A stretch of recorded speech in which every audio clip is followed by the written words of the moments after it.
কেমন আছো সবাই? পাখি কিচেনের ব্লগ চ্যানেলে আরেকটি ব্লগে তোমাদের অনেক অনেক স্বাগত জানাই। আজকে শুক্রবার, তো সকাল এখন 7টা বাজে, চলে এসেছি রান্নাঘরে। রান্নাবান্না শেষ তো এখন ফ্রেশ হয়ে গেছি। এখন একটু সকালের খাবার খেয়ে নিই। তো চলো সকালের খাবার কি খাই। তো ওরা এখন স্কুলে চলে গেছে আর তোমাদের দাদাভাইও ডিউটি চলে গেছে। তো যাই হোক, এখন আমি ভাবলাম আজকে আর ভাত খাবো না, তো আমি সকালে জলখাবারের জন্য মুড়ি নিয়ে নিয়েছি।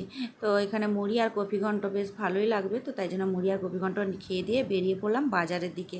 আর বাজারে এসেই দেখি বিভিন্ন রকমের মাছও উঠেছে।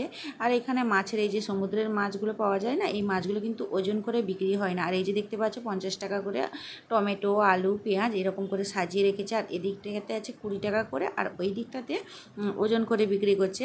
কোন কোন দোকানে ওজন করে বিক্রি করে, আবার কোন কোন দোকানে ওজন করে না, এমনি ওদের একটা হাতের মাপ আছে এরকম। এইখানে যে দেখতেই পাচ্ছ, এখানে কিন্তু 10 টাকা করে গাজর আর ওই বিনসগুলো এইভাবে। তো যাই হোক, এখানে এইসব বাজার নিলাম। আর এখানে দেখো কলাও এই 10 টাকা 20 টাকা এরকম করে এখান থেকে কলা নিয়েছি। তো এখন বাড়ি চলে এসেছি। বাড়িতে এসেই দেখো কী কী বাজার এনেছি তোমাদেরকে বলি। তো এখানে মাছও পেয়েছি, মাছ, বাঁধাকপি, অনেক কিছু সবজি পেয়েছি। আর আমলকি, শসা, কলা, আর আছে বেগুন, গাজর, মূলো, আর আদা, আর আছে আঙ্গুর। তো যাই হোক, এগুলোকে ধুয়ে পরিষ্কার করে জল ঝরানোর জন্য এখানে রেখে দিয়েছি। এখন এগুলোকে ফ্রিজের মধ্যে রেখে দিব। তার ফ্রিজের মধ্যে রাখলে না বেশ ফ্রেশ থাকে। আর এখানে দেখো দুপুরের খাবার নিয়ে বসে পড়লাম। এখন দুপুরের খাবার ছিল ডাল আর ওই কপি ঘন্ট, আর ছিল মাছের টক। তো একটু রেস্ট নিয়ে ঘুমিয়ে উঠে এখন বিকালে ছেলে মেয়ে তো স্কুল থেকে চলে আসবে, তো তাই জন্য ওদের জন্য বানিয়ে ফেললাম ফুচকা। ওরা তো স্কুল থেকে এলেই ওদেরকে তো কিছু টিফিন দিতেই হয়। তো আজকে এই জন্য আমি ভাবলাম, তো কয়েকদিন আগে ফুচকা বানিয়েছিলাম, ওই ফুচকাগুলো ছিল, তো ওই জন্য আজকে ভাবলাম যে আর কয়েকটা বানিয়ে ফেলি, তো তাহলে সবাই একসঙ্গে বসে খেয়ে নিতে পারবো, সবারও হয়ে যাবে। তো এই জন্য এখানে আলুটাকে সেদ্ধ বসিয়ে দিয়েছিলাম, ছোলাও ভেজানো ছিল। আর এখানে তেঁতুল জল বানানোর জন্য তেঁতুলটাকে নিয়ে এইভাবে জলের মধ্যে ভালোভাবে মানে মিশিয়ে নিয়েছি। আর এদিকে দেখো আমি লঙ্কার গুঁড়ো আর জিরের গুঁড়ো দিয়ে দিলাম, আর লেবু দিয়ে দিয়েছি। এবার জলটা বেশ কিছু ঝামেলা নেই, এই জল আর আলু মাখাটা হলেই ব্যাস খাওয়া হয়ে যাবে, যেহেতু ফুচকা বানানো আছে। এবার ওই যে পুদিনা আর ধনেপাতাটাকে পেস্ট করেছিলাম কাঁচা লঙ্কা কয়েকটা দিয়ে ভালো করে পেস্ট করে এবার জলের মধ্যে দিয়েছি। পুদিনা পাতা দেওয়ার জন্য জলের টেস্ট কিন্তু বেশ দ্বিগুণ বেড়ে গেছে, সেন্টটাও বেশ ভালোই উঠেছে। ব্যাস জল তো রেডি। আর এখানে আমি আলু মাখাটাকেও সেমভাবে আলু, কাঁচা ছোলা, জিরে, লঙ্কার গুঁড়ো আর দিয়েছি কাঁচা লঙ্কা কুচি আর ধনেপাতা দিয়ে বেশ ভালো করে কিন্তু রেখে আলুটাকে মাখিয়ে নিলাম। আর এদিকে আলু মাখাতে মাখাতে আমার মেয়ে এসে বলছে আমাকে অল্প একটু দাও। তো ও স্কুল থেকে চলে এসছে, এই জন্য ওকে অল্প দিলাম। তো ও একা নিয়ে খেয়ে নিল। তো যাই হোক, ওকে খাবার দিয়ে দিয়েছি। এখন আমিও নিজে একটা টেস্ট করে দেখবো কেমন হয়েছে।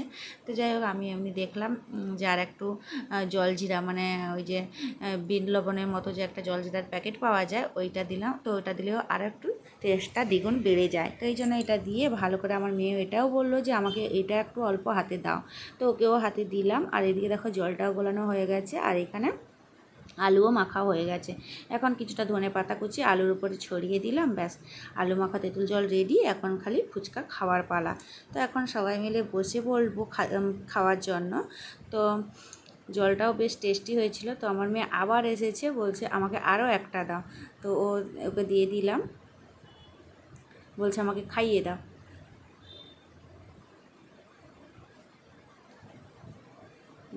খেয়েই বলছে দারুণ হয়েছে। যাই হোক, তো এখন আমি ফুচকা নিয়ে নিয়েছি, আলু মাখা আর জল ওদেরকে দিয়ে দিব খেতে। তো ওদেরকে খাওয়া দাওয়া শেষ করে তারপরে আমিও নিজে বসে পড়ব। তো আজকের ভিডিওটা এই পর্যন্ত। আর তোমরা যদি ফুচকা রেসিপি জানতে চাও তাহলে আমার ইউটিউব চ্যানেলে দেওয়া আছে, গিয়ে দেখে নিতে পারো। আর এখানে আমি ফুচকা তেঁতুল জল নিয়ে ভাই বোন দুজনকে খেতে দিয়ে দিব। তো এক জায়গায় দিয়ে দিয়েছি, ওর দাদা এখনও আসেনি, তো একটু পরেই চলে আসবে, তো খেতে খেতেই চলে আসবে। তো যাই হোক, ও বসে পড়বে এখন। আর আজকের ভিডিওটা এই পর্যন্ত। সবাই খুব ভালো থাকবে, সুস্থ থাকবে, সাবধানে থাকবে। আর ব্লগটা যদি ভালো লাগে একটা লাইক করে দিবে। তো টাটা সবাইকে। আর এখানে দেখো আমার মেয়ে খেতে বসে পড়েছে, আর ও কিন্তু ফুচকা বানানোর সময় তো টেস্ট করে নিয়েছে কেমন হয়েছে। তো যাই হোক, ওকে দিয়ে দিয়েছি খেতে। ও তো এতগুলো খেতে পারবে না, তো 3-4টা খাওয়ার পরেই বলছে ঝাল লাগছে, আমি আর খেতে পারবো না। আর ওর দাদাভাই এসেও বসে পড়লো ওর পাশে। তারপরে ওদেরকে খাওয়া দাওয়া শেষ করে নিজেও বসে পড়লাম। তো আমি তো একদম গামলা টামলা নিয়েই বসেছি। তো আজকের মতো টাটা, দেখা হচ্ছে নেক্সট ভিডিওতে। ততক্ষণ সবাই খুব ভালো থাকবে, সুস্থ থাকবে, সাবধানে থাকবে। আর ইউটিউব চ্যানেল থেকে দেখলে চ্যানেলটিকে সাবস্ক্রাইব করে পাশে থাকবে, আর ফেসবুক থেকে দেখলে পেজটিকে ফলো করে দিবে। তো এখন সন্ধ্যের দিকে একটু রেডি হয়ে গেছে, একটু যাবো দোকানের দিকে।